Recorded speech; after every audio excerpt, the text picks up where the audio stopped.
How to fix Battlefield 2042 looping intro cinematic. 1. Turn off OneDrive, if you're still using that app. 2. Disable OneDrive from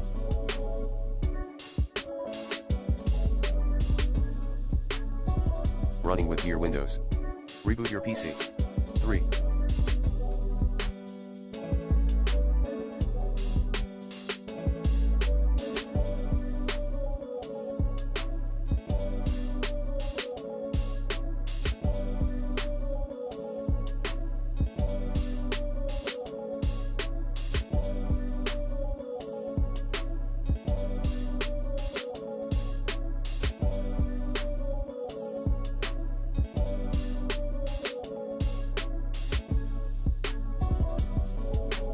Uninstall OneDrive.